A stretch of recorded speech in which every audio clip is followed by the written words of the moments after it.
Құрметті Intel Price ақпараттық жүйесінің операторлары, қолданушылары, бүгін сіздердің назарларыңызға бәсекелестер диаграммасымен қалай жұмыс істеу керек екенін айтамыз.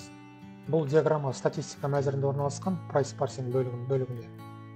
Қазір 7 наурыз, яғни Каспийде неше түрлі науқандар өтетін кезең. Бұл кезде бәсекелестердің саны артып кетеді. Өйткені бәрі тауарды көбірек сатуға, арзан сатуға, неше түрлі кешендерді мүмкіндігін қолданып сатуға тырысады.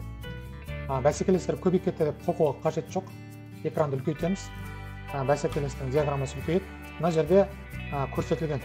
Мысалы, мына бәсекелесіңіз сіздің 2 тауарыңыз сатады, мынаны 9 тауарыңыз сатады, мына бәсекелесіңіз сіздің 15 тауарыңыз сатады.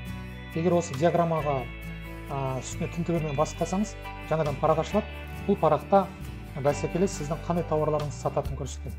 Тінтігір жақындатсаңыз сіздің бағаңыз, бәсекелестің бағаңыз, сіздің бағаңыз көрсетілген. Тағы да назар аударатын болсаңыз, міне мына тауардың сырты қызылмен қоршалған. Мыналар басқа түспен. Егер тауар қызылмен қоршалып тұрса, бұл не деген сөз? Бұл бәсекелестің бағасы сіздің тауарыңыздың бағасына арзан деген сөз. Яғни ашқан кезде көбінесе қызылмен белгіленгенге мән беру керек. Қалған тауарлар сіздің бағаңыздан жоғары деп. Яғни сізге бұл үшін қорқудың қажеті жоқ. Мына жерге қараймыз, сіздің бағаңыз 6800 екен, бәсекелестің бағасы 5993 теңге, я ағарысы 7 теңге.